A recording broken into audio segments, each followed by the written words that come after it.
El sentido de la historia, por Nikolai Berdayev. 1. Introducción a la primera edición.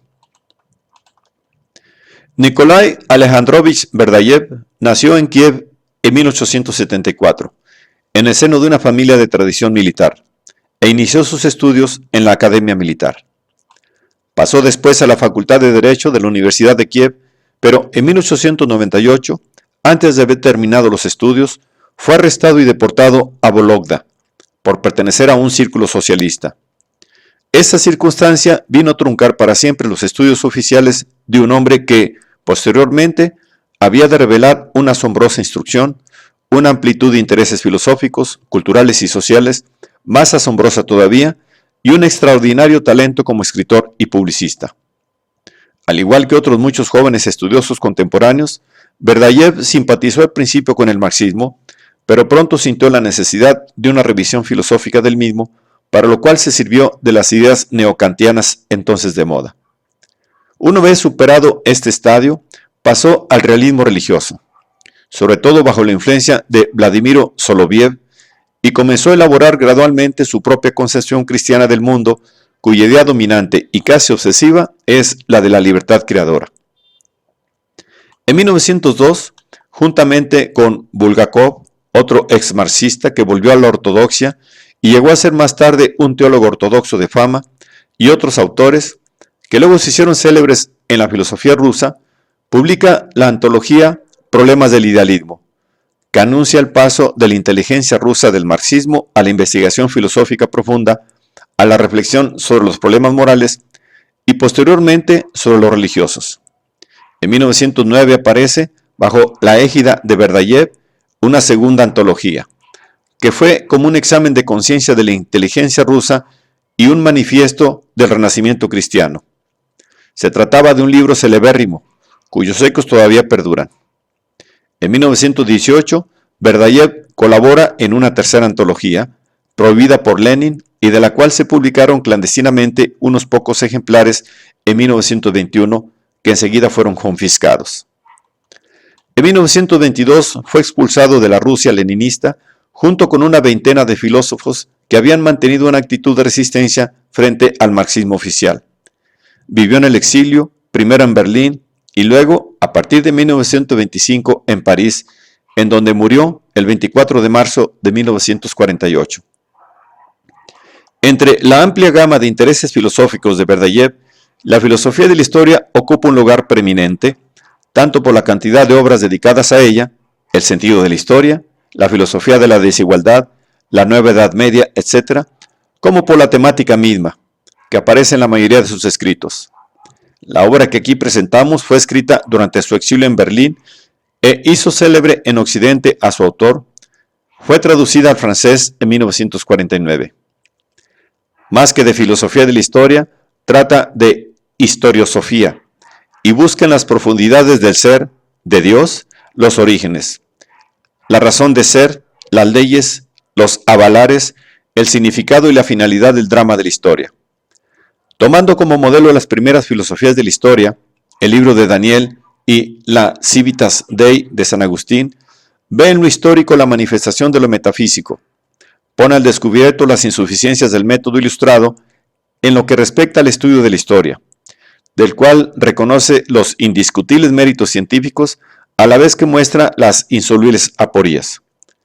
Para Berdayev, el iluminismo es un momento presente en toda época histórica, un momento dialécticamente inevitable, pero que debe ser superado, si queremos alcanzar una comprensión de la historia. Sin ignorar las reservas de la crítica histórica, Berdayev se esfuerza apasionadamente por rehabilitar la tradición histórica y el mito como las verdaderas fuentes de la comprensión histórica, con lo cual se anticipa a ciertos autores occidentales como Jung y Jaspers. Pone de relieve la insuficiencia de la comprensión histórica subyacente al mundo helénico, a lo cual contrapone la comprensión judio-cristiana, y en este punto también es un pionero. Para Berdayev, la historia comienza en el seno mismo de la divinidad, y el hombre, a través de su propia historia, participa en este drama divino humano.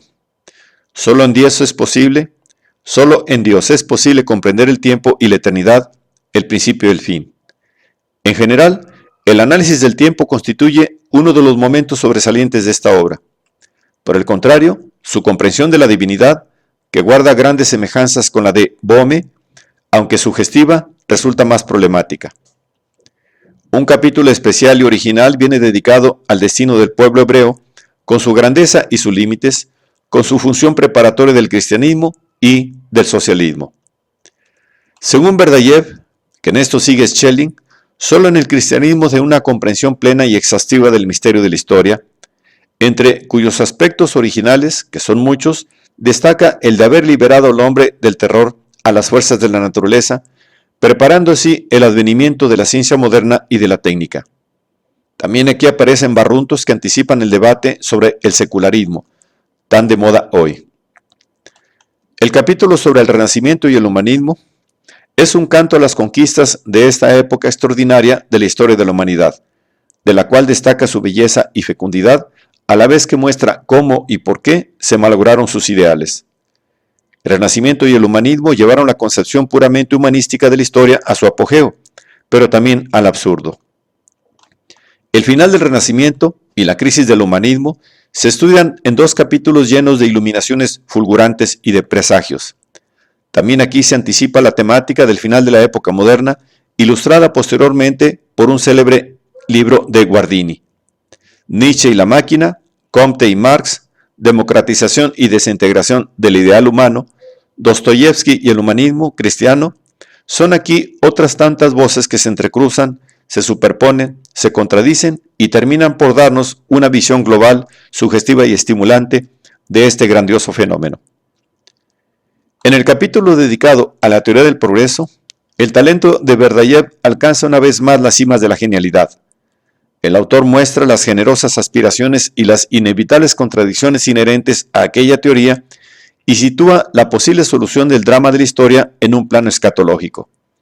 En este punto, Marx y el socialismo son también tenidos en cuenta y, sobre todo, indirectamente, vienen sometidos a una crítica que, además de genial, podríamos calificar de premonitoria. Sin duda alguna, se trata de un capítulo particularmente útil en orden a inmunizar contra la fe ingenua en el progreso que parece resurgir en nuestros días. Lo mismo puede decirse del sociologismo que Berdyaev conoce muy bien, pues ha sido educado en él, por así decirlo, y del que muestra las contradicciones y los límites. El apéndice da la impresión de haber sido agregado a la obra de un modo un tanto forzado. No cabe duda de que ésta podría prescindir de él sin sufrir menoscabo alguno. Al contrario, sin el apéndice, la obra saldría ganando. Pero Berdyaev quería exponer su opinión sobre la obra de Spengler, entonces reciente y de moda. Por otra parte, en la confrontación entre ambas concepciones de la historia, queda patente la mayor profundidad, amplitud y genialidad de pensamiento del filósofo ruso. En suma, se trata de un libro que, después de casi 50 años, no ha perdido su actualidad, circunstancia que por sí sola acredita la validez de sus planteamientos. Por otra parte, constituye un esbozo de lo que el autor ha desarrollado después en otras obras, pero un esbozo completo y elocuente en sí mismo que nos da la medida del genio de Berdyaev, cuya fuerza no estuvo nunca en la precisión de la investigación, la multitud de citas bibliográficas, el aparato crítico, el trabajo de detalle. Pietro Modesto.